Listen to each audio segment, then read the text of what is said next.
So welcome, folks, to the Letter to the Editor writing workshop with Protect Maine Elections, Represent Us, and we've also got our friends from American Promise here tonight also. We're going to be going through a few different things tonight. We'll give you some background on the Protect Maine Elections campaign. I think in order to write a powerful letter, the most important thing we can start with is educating ourselves about the issue. So that's where we'll start. And then we'll go through some instructions. We've got tips and tricks and some engagement opportunities to do a little back and forth and bounce ideas off each other. And we'll have some time for workshopping. We'll workshop a hook and different parts of the letter, and then we'll have an opportunity for you to ask questions. And at the very end, hopefully we'll have about 10 minutes for us to really just sit down and work on our letters for a bit. And then we plan to wrap up at the end of the hour, 8 o'clock. So let's start with some introductions. My name is Christopher Merrill Care. I was married last month, so I've got to get used to the new last name. I'm the field director with Protect Maine Elections, and been working on this campaign for the last couple of years. I live in Western Maine, and I think that addressing the issue of money in our politics is one of the most important political issues we can work towards. So that's why I'm here today. And I'll hand it over to Marie to introduce yourself. Hi, good evening. My name is Marie Henstelter-Kimmel. I'm with longtime volunteer with American Promise. I'm head of the New Jersey State chapter and lead of the writing team for American Promise. We write letters to the editor and op-eds and press releases and so on and so forth. And I'm actually a retired OBGYN, and my motivation for doing this work is that I've been tired of the voices of we the people not being demonstrated or enacted by our legislatures, and the fact that a very slim portion of our population that has a lot of money and or the owners of corporations that are either outside of our states or even outside of our countries put money into our election messaging and take over the whole process, whether it be the candidates available or the policies that are being enacted. So that's why I have been doing this for 7 years now. Thank you so much, Marie. We'll hand it to Ben now. Thanks so much, Chris and Marie. So glad to see everyone here. My name is Ben. I work on the mobilization team over at Represent Us, doing a lot of different support for local campaigns, national campaigns. Recently partnering with Power to the Polls to do some really important poll worker recruitment, which Lori Sims joined us on, who's on this call. So shout out to Lori's great work on that recent text bank. Thanks, Lori. It was really fun working together, and really excited to work with y'all on this call. Amen to Marie's statement.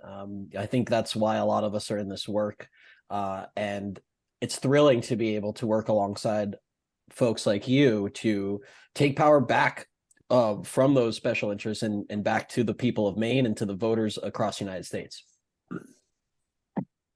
Thank you, Ben and Marie. Wonderful introductions. Now we're going to just provide folks with some background about the issue. I'm going to give you a little history and some talking points that can help you while you're thinking about what kind of a message you want to share with folks in your local paper. So Protect Maine Elections, it's a nonprofit, and we're dedicated to this issue, this referendum. It's been going on for about 2 years now, and I'll get into exactly what it does and the mechanisms behind it. But essentially, it's aimed at protecting our elections from foreign government spending and referendums and state candidate elections, and then it also looks at addressing the bigger issue of the dark money spending in this country. This question will be question 2 on our November 7th statewide ballot, and we're urging people to vote yes on 2. So the history of this campaign, in 2020 we had, or in 2021, excuse me, we had the referendum, the CMP corridor referendum, where Hydro-Quebec, which is owned by the Canadian government, invested over $20 million in that election. And, regardless of how you felt about the CMP corridor, whether you supported it or were opposed to it, this exposed a dangerous loophole that allows for foreign governments to spend money directly on state elections. And at the same time, the Federal Elections Commission, which oversees the election laws at the federal level, made a ruling that they have no jurisdiction when it comes to foreign government spending in state elections. So if states want to stop that kind of spending in referendum elections, they need to pass legislation at the state level to do so. Many states took action to close this loophole, Maine being one of them. And in June of 2021, they passed legislation that passed both the House and the Senate with strong bipartisan support, but the bill was eventually vetoed. So shortly after that, a group of Maine citizens who were concerned about this issue came together and formed Protect Maine Elections. And over the next year, we collected 80,000 signatures to put the issue on the statewide ballot for this November. Now, per Maine law, when you collect the requisite number of signatures to get your issue on the ballot, the legislature has the opportunity to either enact the bill or to send it to the voters to decide. And typically they just send the bills to the voters to decide. They had done this on the last 16 initiatives. They hadn't even considered implementing one, but we made a strong case for them to do so. And given all of the support that we have on both sides of the aisle, we advanced the bill and were able to get it voted out of committee and again passed the House and the Senate with strong bipartisan support. But unfortunately, again, it was vetoed in July. So we do now, fortunately, have a backstop, and that is the November 7th election, where it'll be, again, question 2.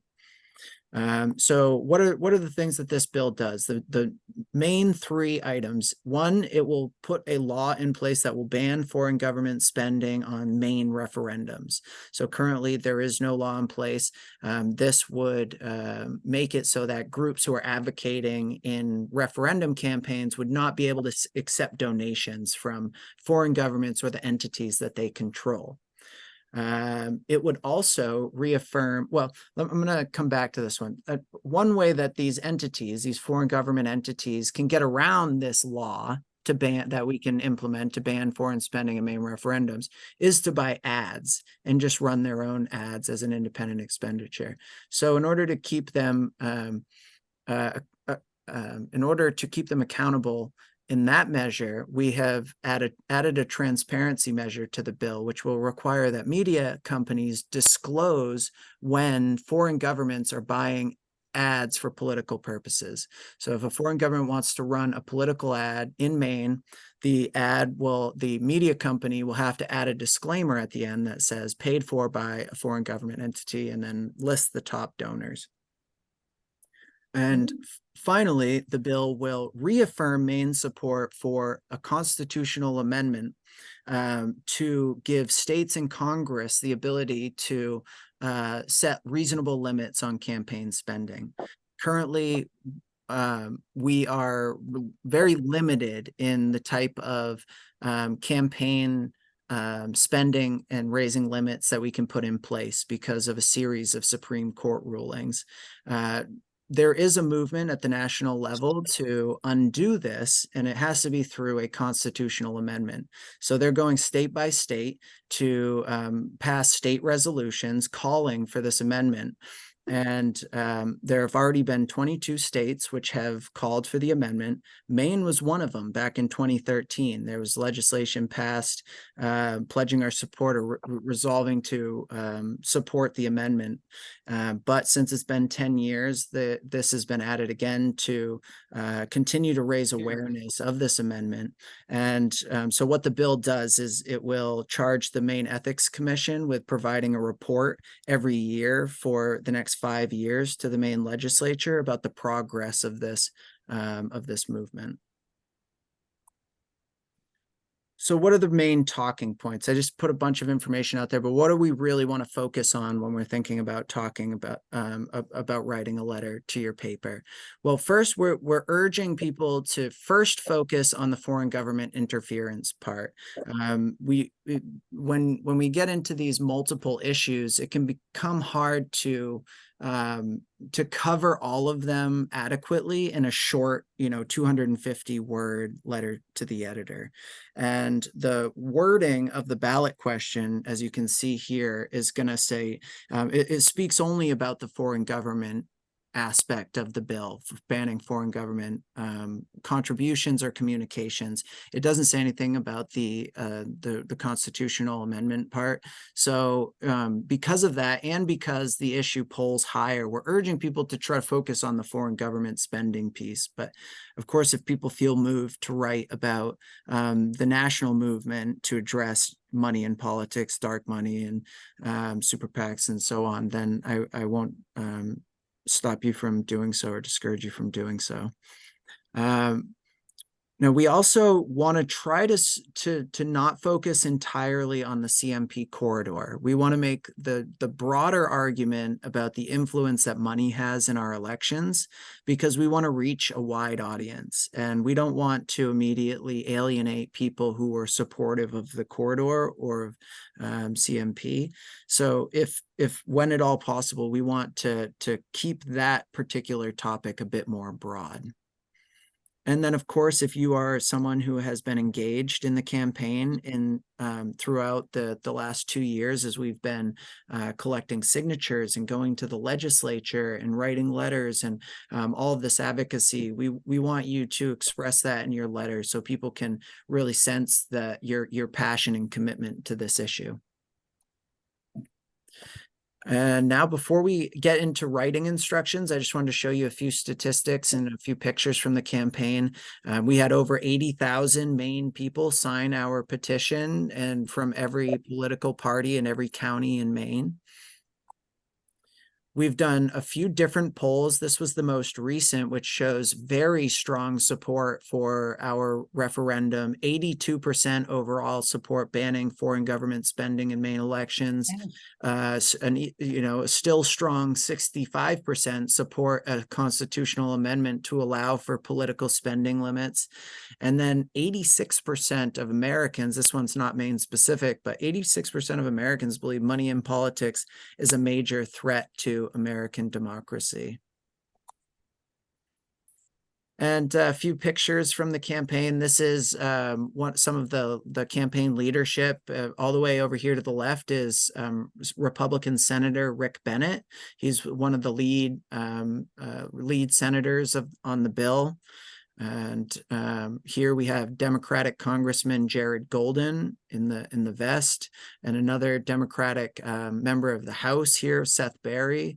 Not shown in this picture is a Democratic Senator, Nicole Grochowski, who's been a big supporter.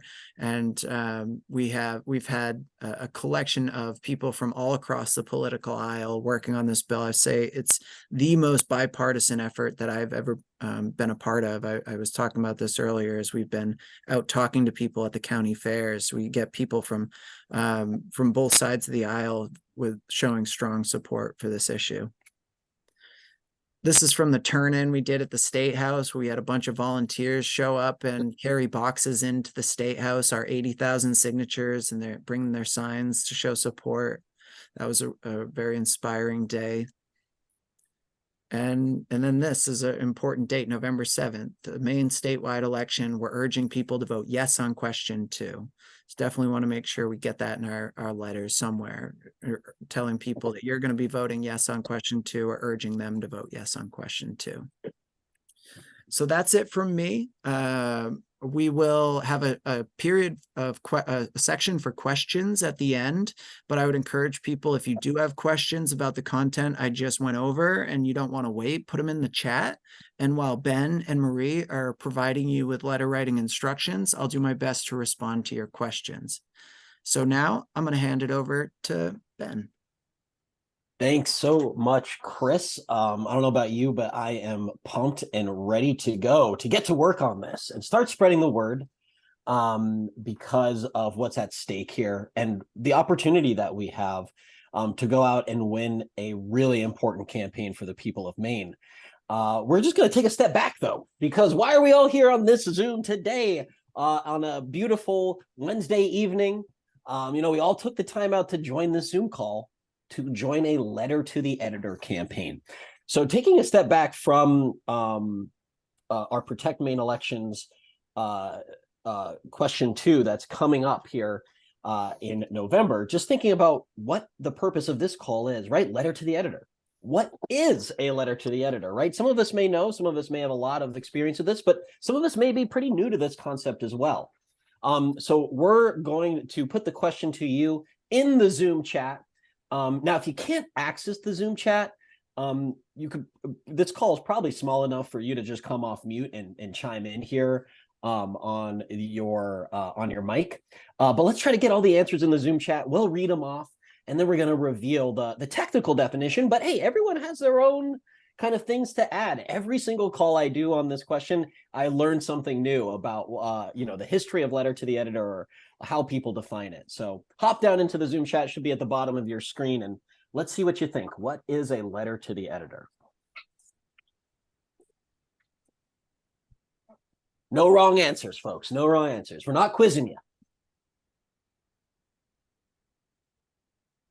You will not be penalized.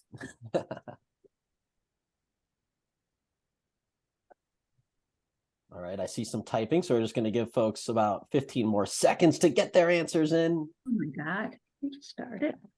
Okay, so we can slow down a bit, no worries. Jeez. I can hear the Jeopardy music playing in my head as everyone looks down at their screens. Great. All right, our first answer is in. Judith writes, democracy is based on exchange of ideas. A letter to the editor presents another point of view. Yes, I love, Judith, how you brought that back out to our democracy at large, right? Like this is ingrained within the idea of freedom to speech, within kind of our patriotic duty as citizens to share our ideas, right? So I love that, Judith. Great answer. Yes, claps. I love the emojis. Great thinking there. Claps on that one. All right, Lori writes, a letter to letters to the readers of the paper expressing the writer's opinions. Right on the nose, 100%, right? And it's like important to understand that this is an opinion, right? Now, that's actually a great thing because the op-ed parts of the newspapers are usually the most read, right? I don't know about you, but when I, open up a newspaper, I usually jump right to the op-eds because I want to hear what other people are saying. And, I'll read the headlines, but really when I read the articles, I'm going to the op-ed section. And so that is oftentimes where our letter to the editors will be placed. And it is about sharing your opinion, about sharing your point of view, which can be a really, really powerful thing. And we're going to get into that in a second. All right, last call for answers, but I think we're ready to move on. Oh, last one here. Susan writes, an LTE, express our thoughts to our neighbors about an issue in our area. Love that, Susan, because we added another layer there, right? Which is about our neighbors. It's about our community. Right? We are a trusted voice in our community, and a letter to the editor is a great vehicle to connect with those people. So it's about connecting with our local neighbors. That is a big part of that, and we want to be thinking about that, right, as we're going in to write this thing, right? Who's actually going to be reading this? So great answers in the chat. If you want to add some more context here, definitely feel free to do so.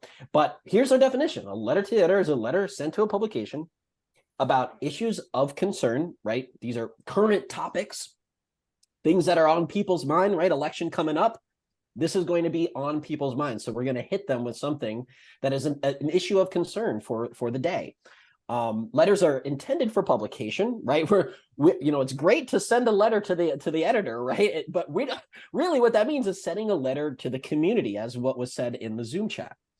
In many publications, letters to the editors may be sent either through conventional mail or electronic mail. Now, you will find that a lot of outlets do electronic mail these days. So you'll be submitting on a website or sending an email to the publisher. Though some, especially local ones, may also do it the old-fashioned way by sending in a literal letter into your local outlets. All right, second question for you. Second question for you. We're going to dig a little bit deeper here.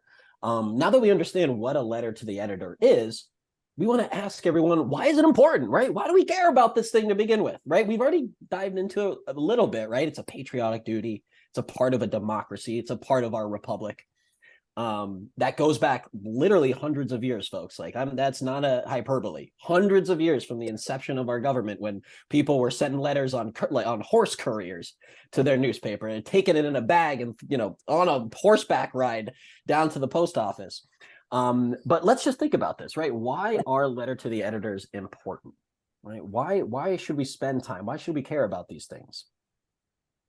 Let's see what you think. And these are answers that are definitely no wrong answers here, right? You could go in many different directions to answer this one here. So definitely encourage everyone to jump back into the Zoom chat. But also, like I said, we got a small call today. So unmute if you'd rather just speak out your answer. That's always welcome as well. All right, we'll give everyone another 30 to 45 seconds. Wow, Lori, quick on the draw here. Letting others, maybe like-minded thinkers, know that they are not alone. Cuts through the blur of competing ads. Ooh, that was poetic, Lori. I love that. Cuts through the blur of competing ads. Very true, right? We as citizens of our community, right? I like Lori's, right? We can cut through the noise, right? Because when we're listening to people who might be phone banking us, or maybe there's political ads on our TV, we don't really know what's going on with that, right? We don't know who's paying for it, right? Just like the examples before, right? A foreign government could be paying for those ads, right? But with a letter to the editor, with your name stamped on it, hey, your neighbors might even recognize your name. And they say, oh, that's Lori from, who's the principal at the school down the block, right? Oh, wow, Lori thinks of this. Okay, boom, a light bulb goes off.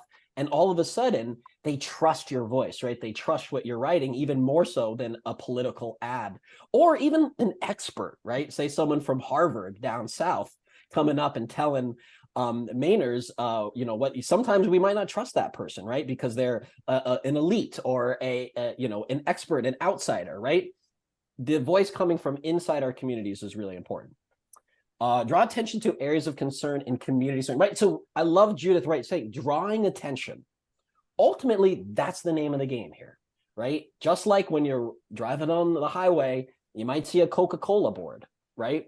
Now, you might not immediately go, I want a Coca-Cola, but you have a point of reference, right? That's entering your brain, it's entering your consciousness, right? Same thing here with a letter to the editor, right? Just getting this general idea, question 2, in front of these folks is going to draw attention to the campaign. And because we're so confident that this is a strong law, and you saw those polling numbers, just drawing attention to this is going to help us. It's going to benefit us.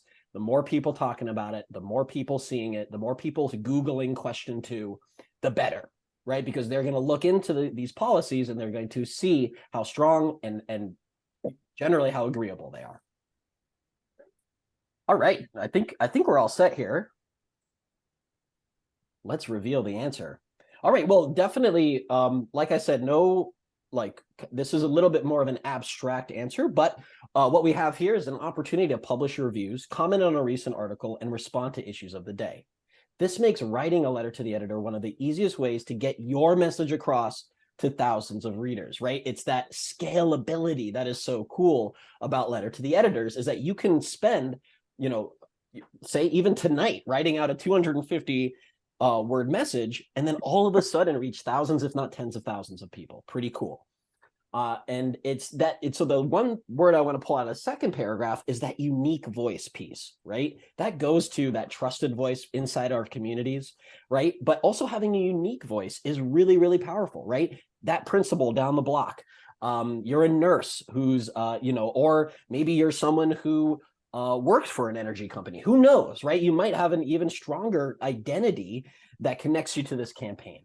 Or you could just be writing as a patriot, right? A proud American who cares deeply about this nation, cares about our Constitution, who cares about the people having a voice.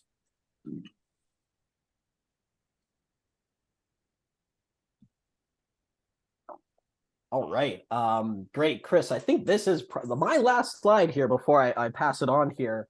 back to our fantastic hosts. But before I go, I just wanted to put some exclamation points on some of the things we've touched on already. Just other benefits of letters to the editor that might not be immediately obvious to us. One of which is that your state legislatures are reading morning clips, right? Part of what they do and what they, have their interns doing, right, in their young staffers in the office, right, is they are searching, literally like mulling through the newspapers to see where they're mentioned, where important topics are mentioned, right? And so they're going to be looking for a pulse, right, on these newspapers about what people are talking about and what they care about, right? So if we get a ton of letters published in Maine, that's going to show up on the radars of our politicians, right? Which is always good, right? Because the more that they think people in Maine care about this stuff, the more they're going to spend time talking about it, the more they're going to bring attention to it, and the more power that we're going to have collectively to really push this thing forward. So another piece here is that editors are important to influence, right? I kind of was joking about the letter to the editor, it not really being a letter to the editor, it's like a letter to your community, but on the flip side, it is also a literal letter to your editor, for him to know that you care about this issue, right? If we can influence that person, then we can increase the chance that they're going to publish articles down the stretch here in October, right? That aren't op-eds and aren't, LTEs, but they might, knowing that their readership care about these issues, they might look out for other news opportunities to put it on the front page, right? Get it into other stories, right? Because they know that folks are going to be tapped in and they're going to want to read about it.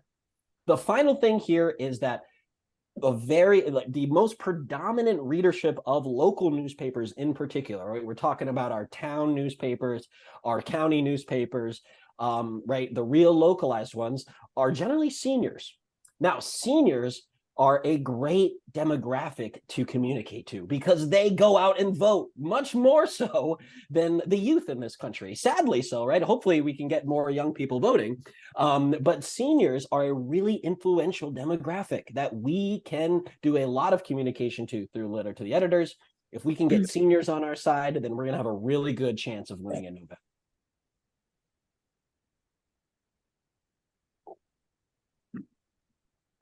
Awesome. Actually, Thank you so much, Ben. Oh, perfect. Marie is up next. Yeah, I was going to take over there, the baton. So I'm going to talk about tips for submitting a letter to the editor. And this is your idea of, okay, well, where am I going to send this? Who am I going to send this to? First of all, I want to put out there, because my niece, who lives in Portland, and I invited her tonight, but she had a board meeting to go to, said to me, "Oh, I don't subscribe to the local paper. Do you have to be a subscriber?" No, you do not need to be a subscriber to the newspaper to write a letter to the editor. And second of all, you can, for this particular state-based campaign, if you're a resident of Maine, anywhere in Maine, you can target, you may not live near Bangor, and I apologize, I don't know what the biggest paper is, but the biggest papers in Maine, you don't need to live near them. You can just say you're a resident of Maine, and this is a state-based campaign. It's important, okay? So Google letter, and you can use letter to the editor, LTE, submission criteria for whichever the paper is that you are interested in. I believe in the material that Chris is going to send afterwards, he actually has a list of many different papers from very small to moderate to large in Maine. And I think he even has the links to the letter to the editor to submit it. But in any case, you can always submit, you can always Google this. And it'll generally connect you to their website, and it will tell you what number of words you're limited to for their letter to the editor, and how they want you to submit it, which can either be to a specific email. And by the way, don't attach a PDF or a document, copy and paste the text of your letter into the email, because they're really nervous about getting viruses, computer viruses. They won't open attachments. So you paste it right into into the text of your email, and they'll usually tell you what you have to provide: your name, your address, your phone number, possibly, because they'll want to contact you back if they're going to actually publish. They usually either by email or by phone contact you to say, are you really the author of this, and do I have your permission? Sometimes they'll ask, some papers ask if you want your email included in the printing. You don't have to, but they have that. Sometimes they have a form on their website where you actually put that information in little slots in the form, and you take the text and paste it into there, and hit the button and submit it that way. Down here by me, that's rare. Make sure you double check before you hit submit that you have everything on there that they do require in those submission criteria. And after you submit it, usually within 2 to 3 days at the most, you'll get either that phone call or email saying that they want to confirm your identity if they're going to go forward. Some have the policy that they just confirm, we received it, and you don't ever hear from them again until they decide if they're going to post it or not. And I have had 10 days after the fact letters to the editor all of a sudden be published when I had given up hope.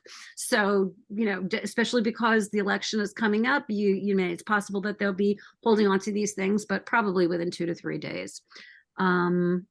And I think that's what I want to say on this. Oh, don't feel like you necessarily have to submit to only larger papers. Smaller papers are good to submit to also, because some people really don't pay attention to the larger papers in the state. They only pay attention to their local paper. So as long as your local paper will put something that's a little bit political, this is nonpartisan, it's still a great place to put a letter to the editor, because you'll get the attention of people who don't pay attention to the big papers in the state.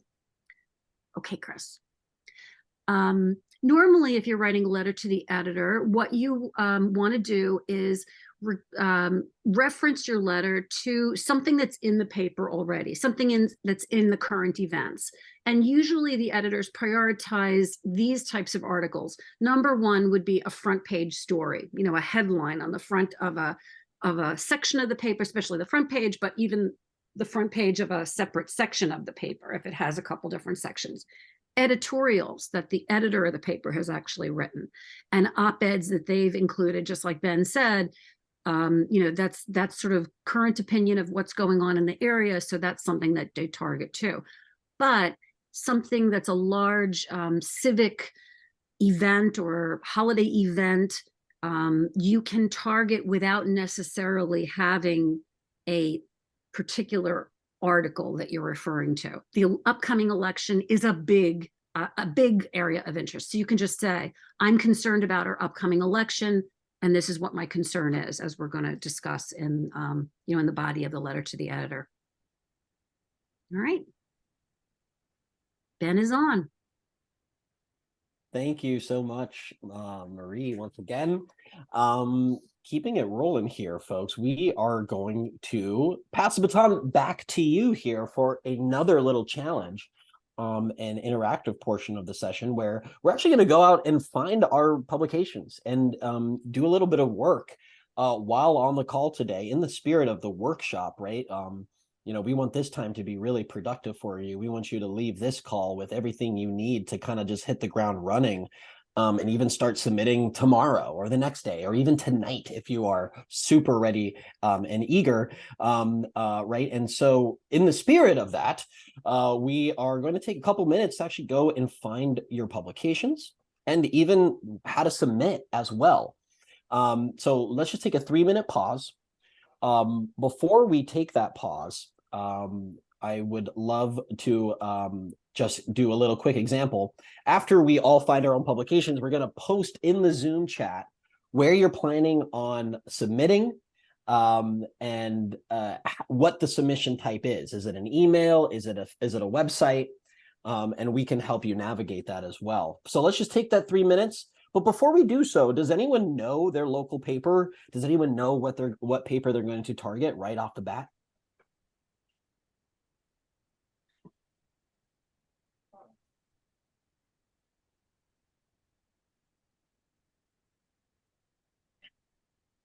Yeah, Judith got a thumb up. Judith, what is your local paper? Feel free, you can come off mute or just answer in the chat as well. Well, the major one for my area, since I'm in Southern Maine, is probably the Portland Press Herald. And part of the reason I'm on this workshop is this past year, I've actually submitted several letters to them about a couple of issues that are now on the referendum for November. None of mine have ever been published. But the local paper is called The Post, and it's again come out of our county, York County, and The Post actually publishes local papers for several different tri-town areas. Mine's called the Kennebunk Post, which covers Kennebunk, Port, and Rundle, and then there's Biddeford, Saco in that area, and then there's a Sanford paper as well that's not too far to line. I love it. That was yet 100, like, and it's great to have all those options kind of laid out here, folks, because just like Marie mentioned, right, even if you're not exactly in that locality, it's worth giving it a shot to, right, and maybe tweaking your letter just slightly so it's not exact copy. But yes, really appreciate that, Judith. So the first one that you mentioned, and we've got and thank you so much, Chris, for pulling up these the major kind of Maine daily newspapers up here. It looks like is the Kennebunk Journal the one that you mentioned, Judith? No, that's a different county. This is it is a difference between Kennebec and Kennebunk. Oh, of course, yes, Kennebec, right, of course. My apologies. But what was the first, you mentioned was it the Portland Herald, or what's the main publication in Portland? The Portland Press Herald is the main one in this area, and probably the Right. Bangor Daily News up north. But the Portland Press Herald also has a Sunday edition called the Maine Sunday Telegram. Aha. Copy that. So this is what I'm doing, folks. If I wanted to submit to the Portland Press Herald, all I'm doing is going to Google, typing in Portland Press Herald, then typing in letter to the editor, and I'm going to type in submission, just as Marie directed here. And the first hit that I'm going to get at the top of Google here is Portland Press Herald, letters to the editor. I'm going to click on that, and then it's going to give me all the instructions and make it really, really easy for me. And so check this out. Judith, based on your experience, you're probably very familiar with this website, but for everyone else, just to see how you can find this just through Googling, there it is. There's the link in the Zoom chat. And you'll find that many papers have very similar websites. All right, so we've got Judith's answers. We've got, oh, and thank you, Chris, for popping that up right on the screen here for you to see, right? And it's a really nice, easy to read form, accessible, right? And then there's that slot that Chris is getting down to at the bottom where your letter is actually going to live. But I have to go back to one thing that Marie was saying, is that before they publish it, they might confirm it with you. And I'm not sure, I never got an email, but I tend to sometimes, if a phone number pops up on my phone and it's not identifying who it's coming from, I don't always answer it, because lots of times it's a spam call. And it occurred to me that that's exactly the kind of call that it could come in where it's not identified. So I just, but it makes it really hard, because if it doesn't identify, so-and-so from Portland Press Herald. You may want to put their phone number into your contact list, so it'll come up as identified. That's the only thing I would say.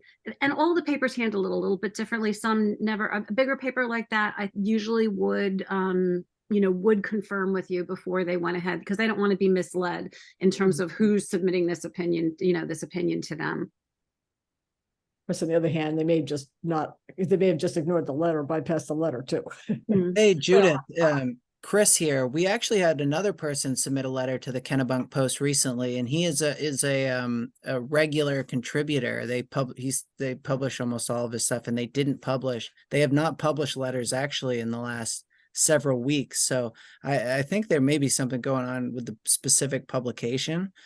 Okay. And it would probably be worth us looking for an alternative to submit your letter to while they're working through their LTE snafu.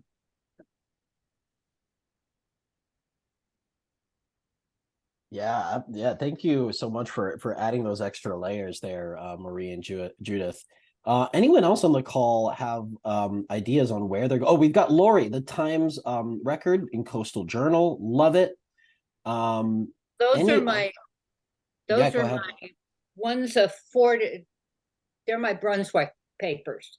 And so there are one's a 4-day and one's a weekly. But they're both subsidiaries. They both belong to the Press Herald out of Portland. Aha. But they have independent editorial staff, I believe. Yeah, so it may end up directing you. Sometimes I've seen those parent websites, you'll just kind of get directed to a parent website. But oftentimes the smaller kind of subsidiaries will also have their own websites as well that you can submit to. All right. Well, thanks so much for sharing, y'all. And definitely let us know if you have any more questions throughout the call on where to submit and how to get how to find the submission form and all the info online. All righty. So this is now, of course, we're getting to the point where we know where we're going to write to. We know how many words they'll allow us to write, and how do we do this? And first of all, the angle is important. How do you want to approach this? I find that my letters, I have two papers that I can almost always get published in, and I find that I am very successful, and I see most of the letters from the writing team are successful when they do take a unique perspective, something that's personal, something, there was some great phrases in what you put into the chat, the noise of competing I'm tired of the noise of competing ads. It's election season. Are you? That is a grabber. That just gets your attention. If that's your opening line to a letter to the editor, people are going to read that. I'm going to read that. You probably are too. So, or, when some things came up earlier this year, and I'm with American Promise, we're working for the constitutional amendment to get big money out of politics. So there were three issues that were in the headlines at the time that were all rife with big money. The railroad crash out in Ohio, some of the climate change stuff was happening, and I forget what the third thing was, but I said, I've been a leader in the New Jersey State chapter of American Promise for the last 7 years. And what I see going on right now in money and politics is devastating, or, something of that nature. Opening this here, this is who I am. This is why you should listen to me. This is why what I have to say, is important. That's your angle. That's sort of how you're going to approach this. Your hook is how you grab the reader's attention. That's sort of like what I was saying before about the silly season, noise of competing ads. And what I have been kind of brewing in my mind as we've been talking through this, and it's about the money in politics too, is you wouldn't want to make a family decision, or even that, for that matter, a decision in your town's Board of Education meeting where the neighboring counties came in and told you what you should do in your Board of Education. That's your Board of Education. And that's what's happening when this money from foreign governments is coming into elections in Maine or in the United States in general. They're trying to take over the voices of the discussion, the political discussion, and skew the decisions to favor themselves, not to favor the good, the public good of the state, or the needs of the citizens in the state. So that's your beginning. Your body paragraph are to give some of those statistics. 86% and 82%, I forget which one was which, about the want to stop foreign government spending in Maine elections. You want to put that. This is supported by people across the political spectrum. This is something that we all benefit from because we are Mainers, and we want our elections to reflect what we want to see in our state, our referendums and so on. And then at the end, a call to action. And this particular campaign has a specific call to action. It's, I'm urging Mainers to vote yes on question 2 this November. And if you want to put in there to keep foreign government spending out of our elections, then add that in too. But it depends on how many words you have. And I would suggest using a Word document, or if you use Google Documents, either one of them, you can enable the word count. As you're typing, it will tell you how many words you have. And then you can play around. Like if you change the wording, you can highlight what you've changed and find out how many words it is and see how that's adjusted your word count. Because I'm always right up against the count. I have to admit, I always have a lot to say. So I'm right up against the count. Let me see if I have anything else to add in here. I don't think So, nope, that's it. So let me go to the next one. General tips. This top is what you should do. The bottom obviously is what you shouldn't do. Check for go ahead, X, don't do it. I would reverse these first four and say, make it personal, tell a story as the number one important way to get your letter to be looked at and to be accepted for publication. Like I was explaining, if you've worked on this campaign, if you've signed petitions with people and you've heard something over and over again, include that in your letter.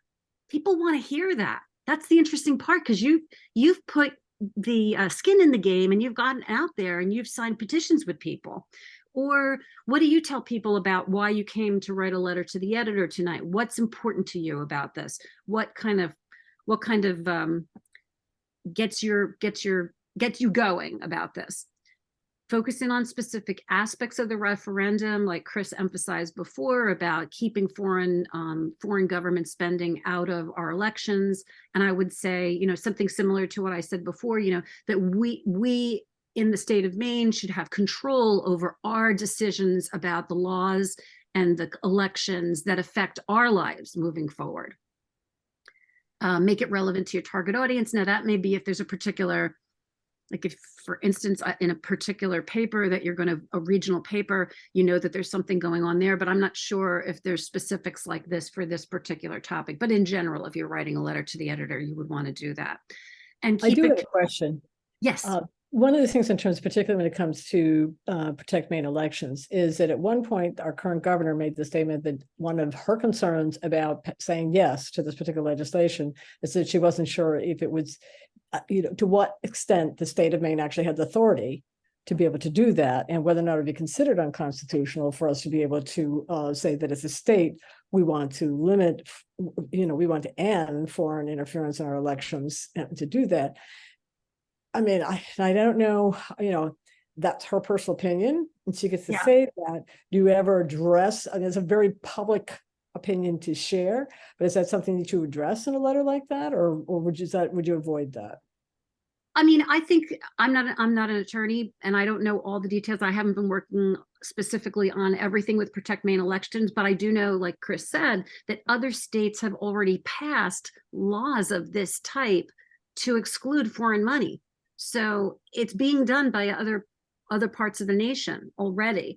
I wouldn't make a statement about, oh, it's definitely legal because other states did it, but you could add in that body paragraph. Chris, can you send us a list of the states where it has passed?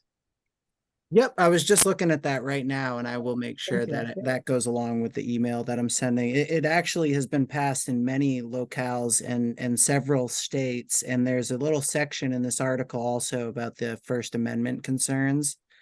So I'll pass that along so we can get into it a little deeper. Okay, well, thank you. So I just because I'm like, you should say in terms of making it personal, whatnot, and or making it point counterpoint. If one person who's very public and very vocal and people listen to, when you have a letter to the editor, if you try, this isn't. There's a couple different parts to this, and you can get into the weeds pretty quickly. My suggestion to you would be a letter to the editor is not the place to clarify all those little points. If you put too many facts in there, it's just going to be dry. And those are the types of letters that honestly don't get accepted for publication too often. You're better off focusing in on one or two strong points. And then, hey, it sounds like maybe you have enough fire about it to write an op-ed about it and follow up, and submit it that way. But you're better off in a letter to the editor. 250 words goes by really quickly. My paper, I'm near Philly. The Philly Inquirer is the big paper. It's only 150 words. And I tell you what, I got good at Twitter. I'm not on Twitter anymore, but I had gotten good at Twitter with using active words and using short phrases. And I have my specific things that I use when I write a letter to the editor to them to be able to get it all said in 150 words. And part of it is to focus in on one key or two key things. And of course, what you don't do, you don't want to do any personal attacks. You don't want to say anything unnecessarily partisan, and there's no need to, because this is broadly supported. No matter who you are in Maine, you don't want somebody else from outside of the state or outside of the country coming in and taking over the messaging by buying the ads and by spending the money to influence the vote in the election. I think that's yep. Back to you, Ben. Thanks so much. And great conversation there about responding to opposition. And we also, I'll just add a quick 2 cents here, and Chris and Marie, correct me if I'm wrong, but I think we also just always want to be careful about elevating our opposition. And it depends on who our constituents are, right? Who are the people in our neighborhood? Is mentioning Janet Mills' veto gonna possibly raise some concerns for them? Then we might not want to mention it, right? We might want to not bring that into the conversation, especially because we have such little space to explain it out for these folks. So we just want to be careful when elevating opposition, because remember, we're bringing attention, right? So if we want to make sure we're bringing attention to the positive aspects of this bill and to the points that are going to really get people excited about this. And in that vein, we are going to use some time here, and we may have a little bit less than 3 minutes, to actually work on your hook and to draft up something. It doesn't have to be perfect, right? We're in the spirit of constant improvement and just getting something down on the piece of paper. A lot of times that can really just jumpstart the creative brain flow. And just putting something out there can make some light bulbs go off in your head around what you should write about, how you should approach this. And so the task here is to draft a hook. Could be 1 to 2 sentences. Again, with Marie's example from Twitter, I love it, right? We're thinking very concise, very snappy. Just get attention grabby, right? We want people, after reading that first sentence, to be like, wow, I actually need to read the rest of this letter. Like, I need to find out what's going on here. I'm so interested in this that I'm going to spend the rest of the time reading this thing, right? And so, like a hook, right? It's literally like a fishing pole, right? And we want to make sure that those fish grab on and we can reel them on in, right? So let's take a couple minutes here. We can just have some quiet time for some writing, but also any questions about how to craft your hook, we can address as well.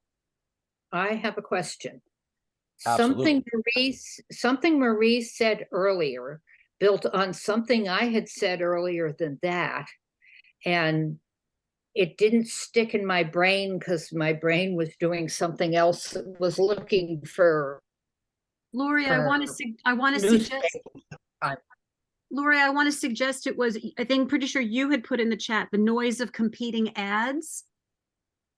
Right. And then you said something and so I had said it's silly season, it's political season. I don't know about you, but I'm tired of seeing, all of the noise of this competing ads. Okay. Is that what you were, is that what? That's what I was thinking. I like that.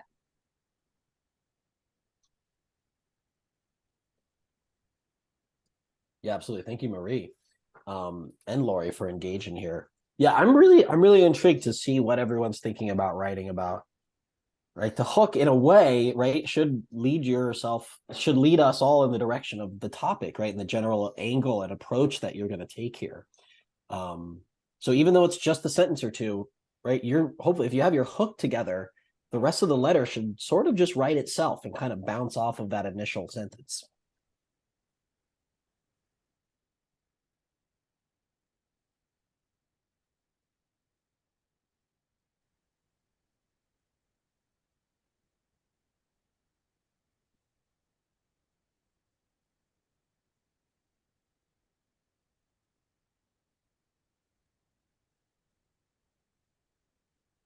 And yeah, I just want to call out Chris's comment, right? Is like, we're thinking about a lot of this is emotional, right? In a hook, especially, right? We're pulling at people's heartstrings or their frustrations, right? And I think we can all relate to the constant bombardment of political ads that we get each year, as frustrating as problematic, right? And we kind of all leave after November being like, geez, Louise, I cannot, I'm so, looking forward to the holidays and just getting away from these political ads, right? So we can kind of tap into that. Yeah. Okay. I have one. I just want to try it because it might be too snarky. I don't know. Okay, just and it's very, very rough. Our Constitution guarantees us the right to free speech, but we all know that money talks. And when foreign government money uses free speech to shout at us in every ad, enough is enough. Can I make a suggestion? Yeah. To shout over us. Shout over us. Okay. To shout over us, because they're drowning out the voices of the Americans. I love that, Judith. That was great. That was good. That's a perfect start. Mm-hmm. But I actually have a question for Chris and some clarification in terms of, and one of the things that comes to mind is that I've also been working with Pine Tree Power. And unfortunately, I may live near the Kennebunk area, but I'm not under Kennebunk Power and Light. So CMP's rates are ridiculous. They are, I just keep hearing from everybody more and more. And unfortunately, it's Iberola is a Spanish corporation. It's not a foreign government, except that 10% of the shareholder part of Iberola is the government of Qatar. And I've been reading in Guardian and other papers and stuff. I know that the CEO of Iberola was mad at Maine about the corridor and felt that the Mainers owed them $10 million for what they spent and lost while they stalled on the corridor. So it's kind of like, so I could think in my mind, I'm a little bit confused. Is that still, I mean, if we pass this to protect our free elections, does that slow down the $18 million that CMP has spent on this campaign of theirs right now, or is it strictly foreign government money? So the threshold is interesting, and I would have to go and look to see if Iberdrola is impacted. Hydro-Quebec certainly is. The barrier is 5% foreign government ownership, and there's a breakdown about how much, what percentage of shares they need to control in order to be excluded. I do think that if 10% of their shares are owned by the government of Qatar, I believe that's enough to exclude them from participating in our elections. I will look into that specific example. I can tell you, like I just said, Hydro-Quebec would certainly be prohibited from participating. And I'll get you the information about Iberdrola. Okay, that would be good. That would help for me to clarify in terms of some letters that I might write. I don't want to misspeak about, what the boundaries are in terms of what this bill says and not to confuse it with the other issue. But they are tied to each other for sure.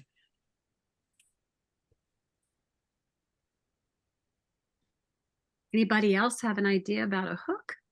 Well, I built back on that one we were just talking about.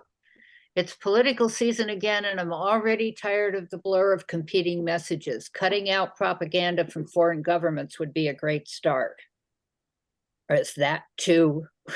Should I not use the word propaganda, which doesn't mean what people think it means? No, I would say go for it, because it has a connotation of, pushing a line, pushing a message. And that's what we're talking about, pushing their message for their own benefit.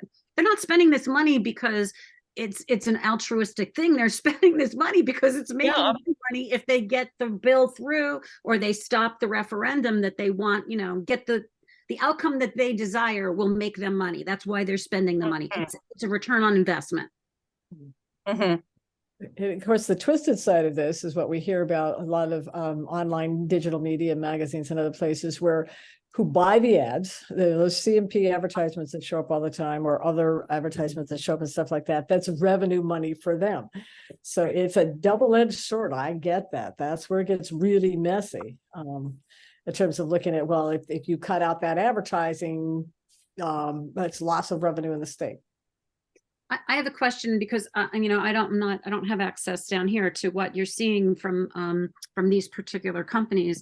Do they generally use, Chris? Do they generally use the Americans for Apple Pie kind of, remade names to hide where the money's coming from when they put the message up there too, and these dark money groups.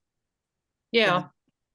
Typically, in the latest example with Hydro-Quebec and Iberdrola, I don't think that they did form one of those sort of groups with a Trade group or an industry, but an interest everybody group. knew who it was anyway. I think Mhm. the Well, issue one is group, so they created a group called Maine Affordable Energy, which is them. course.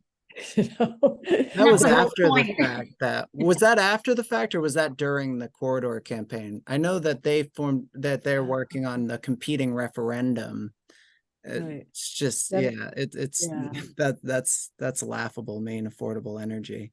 Yeah. But yeah, that's a good And you can, example. and something like that, depending on the tone of your letter, if it fits the tone of your letter, you could even say, quote unquote, and they use names that deflect who's actually spending the money, wink wink. You can actually put wink wink in there because it is a little snarky, but it's the way you would talk to your friend, right? You can make it a little bit on the conversational side because that again is going to grab somebody's attention, especially if it is an issue like this that is a little bit, who wants to be taken, who we don't want billionaires buying our elections, and we don't want foreign billionaires buying our elections, especially when they come in here and try to tell us that it's good, it's the Good for Americans group that's spending the money to tell you what they're telling you. That's a great suggestion. Yeah. So I know that we're running over a little on time, and I just wanted to be mindful of that. So we will wrap up shortly. We were going to do a workshop at the end, giving you some time to write your letter, but we'll just get through the last slide here and answer any questions that are remaining. And then we'll go straight to follow up. So instead of taking time to workshop, we'll just encourage folks to spend some time tonight or in the next couple of days writing your letter. And then I'll follow up with folks, or you can follow up with me so that we can get these submitted and into the papers in time to be read for before early voting. So, Chris, when Christine? does early voting start? Yeah, Oh, you want me to go through this quick? Same question. When does early voting start? that's a great question. As oh, let me go back to, I might have just lost the slide I was going. Let me hand this over to Marie to go through this slide, and I will look up the dates for early voting. I should know them already, but All right, so this is a sample letter. This November, Maine voters will consider a bill prohibiting foreign government spending in our elections. The initiative started as a petition with over 80,000 Mainers signing on. I'm urging Maine voters to vote yes on question 2 this November in support of the bill. That's your hook. For anyone living in Maine, it's no surprise that political spending is out of control. Election season brings an onslaught of political ads, glossy flyers in the mail, and round-the-clock robocalls. This might be tolerable if the money was coming from Maine. However, in Maine's 2020 Senate race, 93% of political donations came from out of state. Out of state money is only part of the problem. Foreign governments are now spending millions to influence our elections by funneling funds through dark money groups that don't disclose their donors. In Maine, foreign governments can spend unlimited money directly and openly on referendums, and it's completely legal. That's because a loophole allows foreign governments to spend directly on Maine referendums. This common sense legislation would stop this interference and give Mainers more power over our elections. I would even say question 2. The question 2, if we pass question 2, the legislation would stop this interference. It just clarifies it. I'm urging your readers to learn more about the referendum and vote yes on question 2 this November to stop foreign government spending in Maine elections, the call to action. So again, a sample, it's to the point, it covers everything. okay, I have some information for folks. Early voting starts early October. Basically, people can request their ballots as early as August. They will be delivered in early October. Just doesn't have a set date, but early October, expected within the first week of October. And then most ballots, many ballots are already submitted by mid-October. So that's why we are hoping to have these published and read. And it sometimes takes a few weeks for the editors to read your papers and then get it into the paper. So we're hoping that these will be published and read by mid-October. But early voting will go all the way until early November.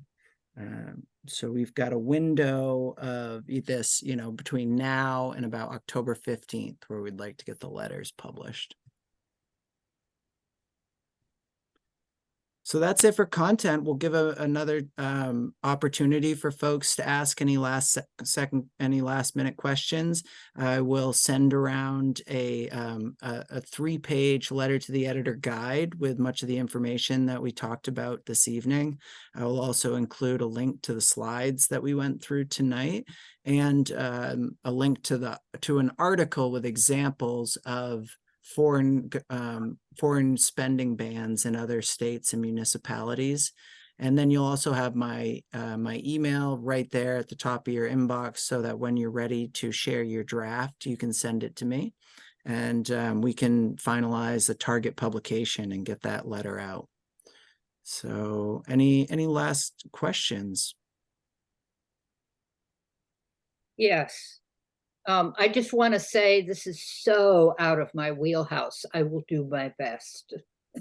Well, I thought your hook was great. So yeah, Laura, you eager could to have read fooled that. us. You could have fooled us with your hook. I don't know if it's out of your wheelhouse. It sounds like you're gonna hit this one right on the nose. Well, telling people what I think and expecting them to listen is weird. It's a captive audience.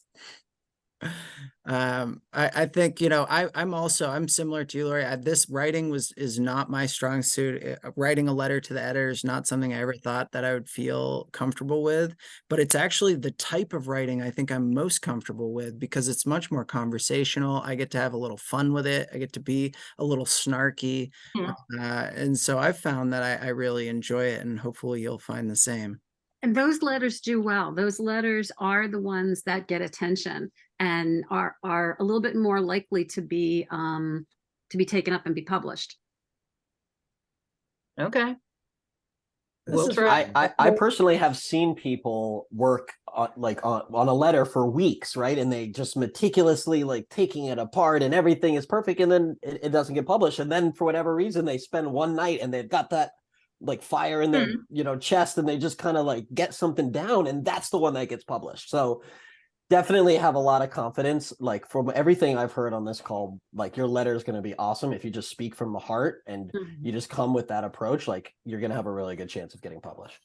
Yeah, don't overthink it. If you want, and I'll help Chris too, if you want to send it and have us just eyeball it and say, what do you think? And we could make a little adjustment if need be. We might say, perfect, send it tomorrow, send it tonight, whatever. Oh, timing. You're best off sending it first thing in the morning, because at the end of the day, the ones that go at the end of the day kind of wind up, behind, in the pile of, how your emails are. You look at the one that's in the top of your inbox. So if you send it at night, then it'll be a whole bunch of them on top of it. They may not get down that far. Send it first thing in the morning, 8, 9 o'clock in the morning.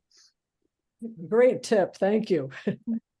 There's been some really great tips in this, and I'm glad we recorded it so we can share this with others as well. And I want to thank our hosts, our presenters this evening, Marie and Ben, for doing such an amazing job with engagement and education, and for our attendees this evening for being so engaged and providing great comments, feedback, questions, suggestions. This has been, I think, really productive evening. I'm really excited to read the letters and just get to see the different angles and hooks that people are using, and consider me a resource. I am going to be out in the field doing tabling and advocacy basically every day for the next 2 weeks, but I will take time to check in. So if you email me, I will respond. I just may not have an opportunity to reach out to you, but please is whenever you have a question or a draft, send it over, and we'll get these out there and get them published. So again, thank you all for participating this evening. One more quick question, Chris. Will you be in the political action tent this weekend? Yes, Is that what you are? we'll be there. We will be there. I'll be there on Sunday. We'll have someone else there on Friday and Saturday. But yes, Okay. we'll have I'll a just be booth. there Friday, but I don't know if I can get away from the booth either, so. Yeah, well, we will have Protect Maine election yard signs at our booth. So stop by and grab a yard sign if you'd like one. And we'll have some stickers and other handouts as well. So if you're at Common Ground this weekend, come by the Social and Political Action tent and find the Yes on 2 booth.